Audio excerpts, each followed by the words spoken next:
let you know when it starts. Okay. Started. Welcome everyone to this virtual community meeting to discuss NPA 2023-0018.05. Please let us know who is here in the chat box by typing your name and organization if you're associated one. We will use this as a sign-in sheet for the meeting. Please mute your microphone if you're joining by phone, and please turn off your video if you're participating online to save bandwidth. This meeting is being recorded and will be publicly posted to the publicinput.com/neighborhood plan amendment cases website. If you do not want your image viewed publicly, please turn off your camera. As you know, this is in the Brentwood Highland Combined Planning Area, the Highland area of the combined plan. Mark Walters is the meeting facilitator. My name is Maureen Meredith. I am the Plan Amendment Case Manager.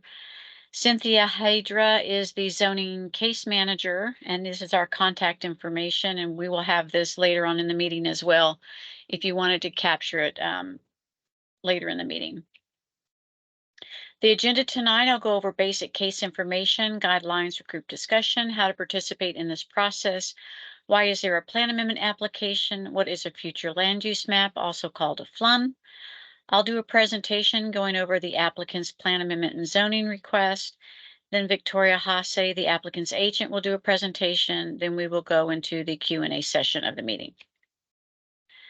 Property addresses of 410 and 412 Kenniston Drive. It's 0.38 acres. The plan amendment case number is NPA 2023-0018.05. Project name is Kenniston Residential. The future land use map request is to change the map from higher density single family to multifamily residential land use. The associated zoning case number is C14 2023-0122. The request is to change the zoning from SF6 NP, which is Townhouse Condominium Residence District Neighborhood Plan, to MF6 NP, which is Multifamily Residence Highest Density District Neighborhood Plan for a multifamily residential development. Property owner applicant is Bethby LLC and Lugun LLC.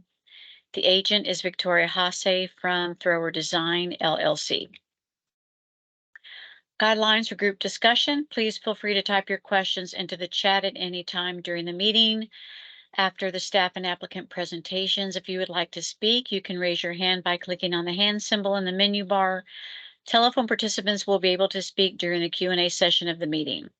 Attendees will be muted upon arrival and through the staff and applicant presentations. Then we will open the floor to answer questions in the chat and by attendees raising their hands to speak. Similar questions may be grouped and answered together, and we ask that you be respectful to each other during this discussion. How to participate in this process. As I mentioned, the meeting is being recorded, and tomorrow morning I will post it to this website on the screen, publicinput.com/neighborhood plan amendment cases. You can email or call me or Cynthia anytime with any questions or comments that you have.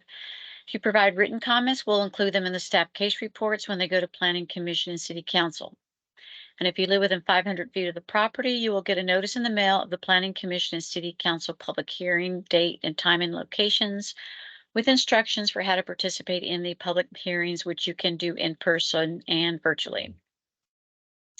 So why are there a neighborhood plan amendment? So neighborhood plan amendments are adopted by City Council as amendments to the Imagine Austin Comprehensive Plan.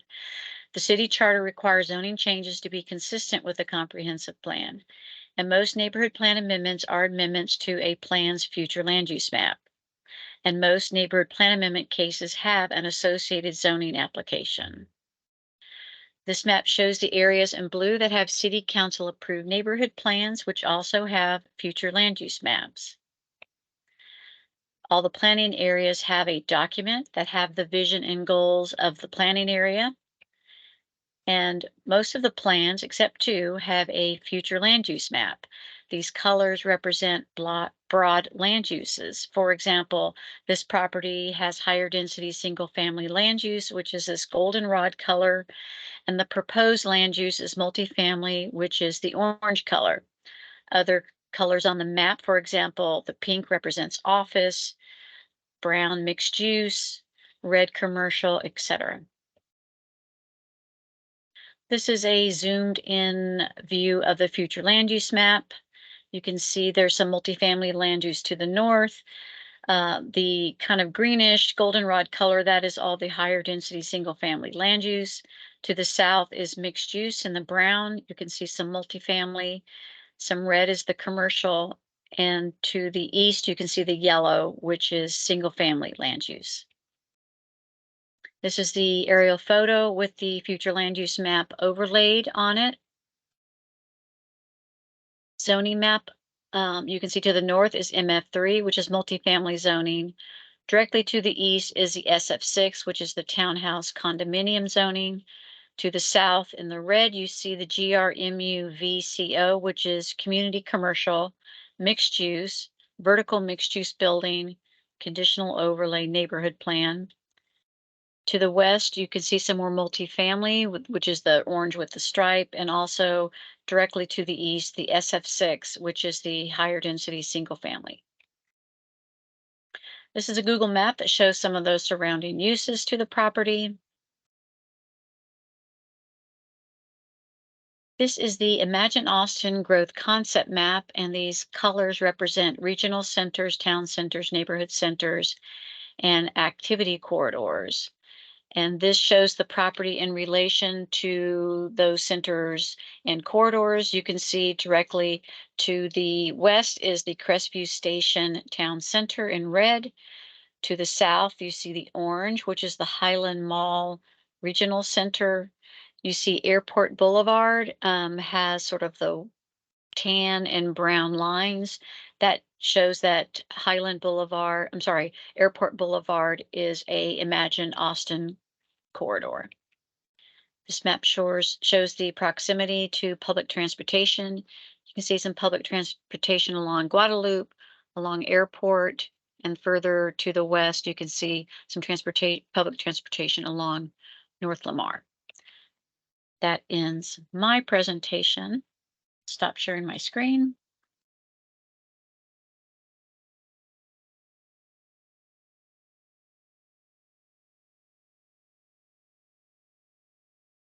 All right.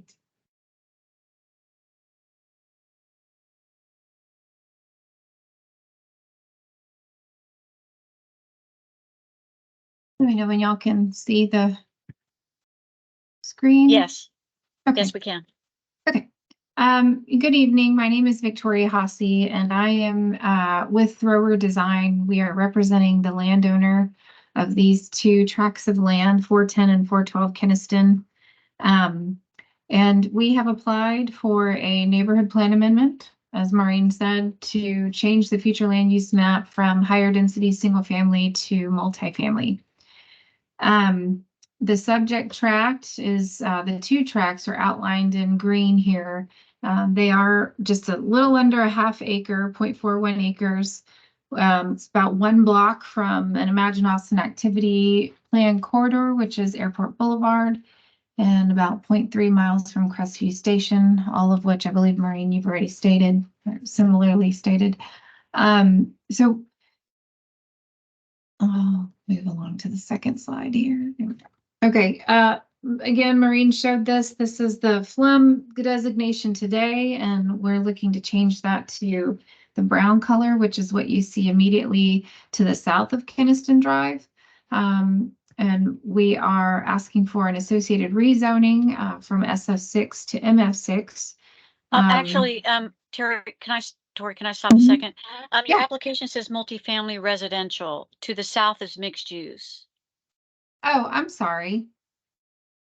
Oh, you're right. You're right. It is multifamily. I apologize. I'm getting my cases mixed up.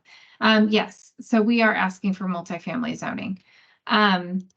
And the associated zoning application is asking to rezone the property from SF6 to MF6. We do feel like MF6 will be a good transition between the MF3 that's to the north and the GRMU that's to the south. And then, of course, all of the TOD areas that are as you move along west towards Crestview Station. This These two properties are situated very close to a lot of transit and a lot of commercial activity, services that, can serve the local community within walking distance. And so we feel like it's a really good area to gain some greater density and greater housing units so that people maybe might be enticed to take other modes of transit versus the personal vehicle. Because the site is not very large, you can imagine it's not going to result in a huge development, but every little bit counts. And the benefit of MF6 is that there's no site area requirements per unit, which means there's a greater level of flexibility in laying out the development most efficiently and being able to provide a varied mix of unit size, unit type. And, while MF6 allows up to 90 feet in height, so long as compatibility is applying and with other site constraints, I don't see that this property would ever get to 90 feet in height. More realistically, probably it could potentially make it to 40, maybe 50 feet. But we've not done a site plan analysis or site plan layout to know or have a better idea of what this would look like. But because it is a pretty small site, it's going to be limited on the density. But nevertheless, MF6 would allow a greater number of units here and to support transit versus the SF6 that's in place today. And so I'm really here to just hear from the neighborhood, see if there's any questions, concerns that we might be able to address now, or if I need to get back to anyone with answers, I can certainly do that. My contact information is here. Ron Thrower, I work with Ron Thrower. He's not on the meeting tonight, but you can reach him as well at his email address. And with that, I will hand it back over to Marie. Well, actually to Mark. Thank you, Victoria. We have one guest here tonight, Barnett. Do you have any questions of the applicant or staff at this time?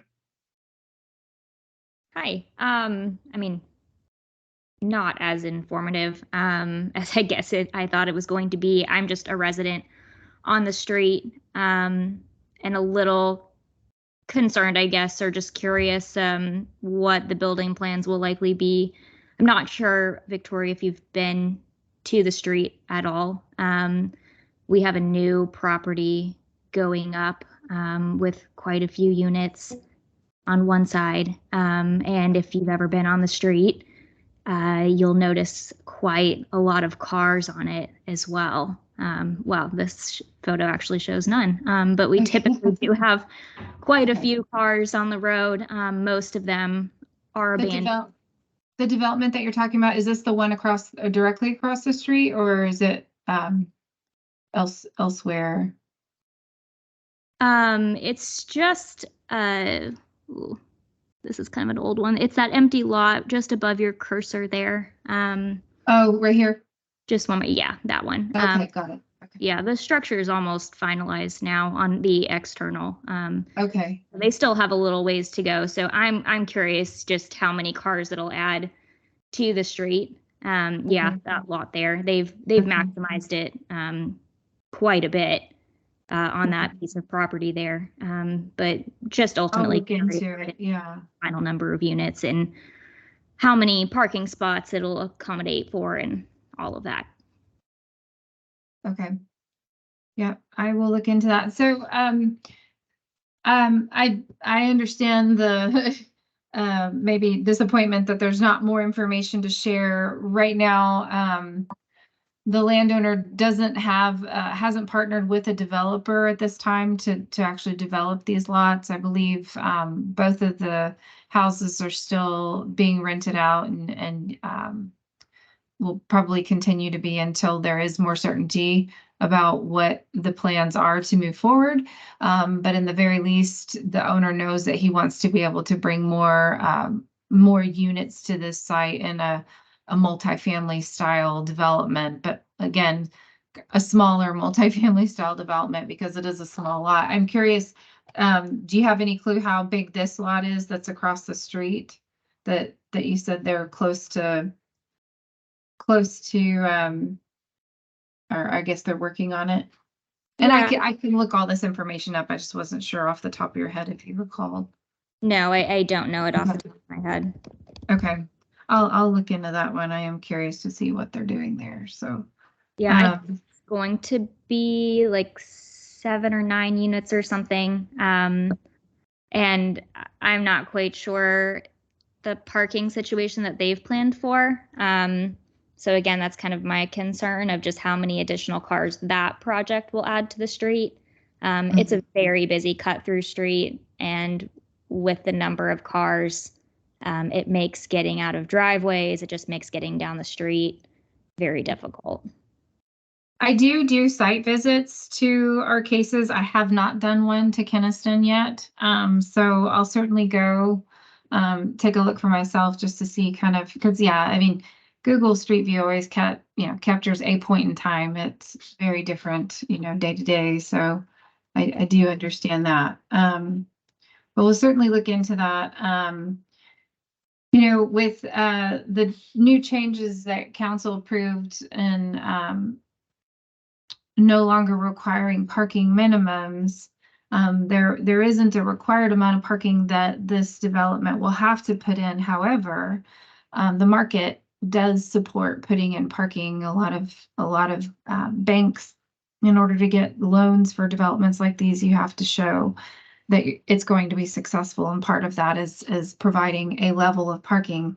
What that amount is, I don't know, because that's beyond the scope of what I typically handle in our office, but can certainly look into it and find out.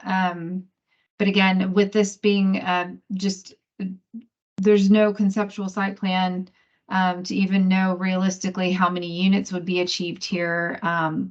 But the reasoning for the MF6 was to be able to not have to have the creativity that doesn't come with site area requirements and all the other multifamily zoning district categories. So, yeah, understood. And I know it's early too. Just a little. Yeah. This is an interesting street. So just curious in the direction that they're looking. Yeah. Absolutely. Do you just curious? And you said you live on the street? Yes. Okay. Do you live in one of the older homes or one of the newer homes, or? It's a newer home. It's a newer home. Okay. Okay. Well, we'll certainly do a drive-by and see what I can see. And you have my information, so if you have any other questions that you think of along the way, please feel free to reach out to me by email or calling. And if I'm able to gather any more information to give you any details at all, I certainly will as we move along. So. Great. I appreciate your time. Yeah. Any other questions? Because you are a captive audience. You're the only one here. So if you have any more questions, we can kind of move on to the next step of the meeting. And Maureen, can you kind of pull up the contact information and go over the next steps in the process? Yes. Let's see.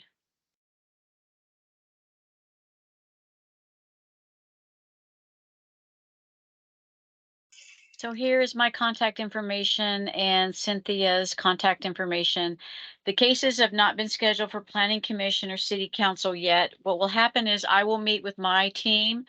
I will report back the discussion at this meeting. We'll make a recommendation on the request to change the future land use map from higher density single family to multifamily land use. I'll pass that recommendation on to Cynthia and her zoning team. They'll meet and they'll make a recommendation on the zoning request. Then we'll let the applicant know what the staff recommendation is. We'll work with the Highland Neighborhood Plan contact team once we start scheduling it for Planning Commission and City Council. If you wanted to touch base with me on any prospective dates, you can contact me. And if you wanted to provide provide to me your own recommendation, if you're for or against, or whatever your position is, we can include that in the staff case report. We just don't know when it's going to be scheduled for Planning Commission, City Council at this time. So if you received a notice for tonight's meeting, you will receive those future notices. Correct. Okay, well, thank you for coming out tonight, and we'll end the meeting well before it was scheduled time to end. So everybody have a good evening, and Barnett, I don't know how to pronounce your name, but thank you for taking some time out to find out about this project. Thanks.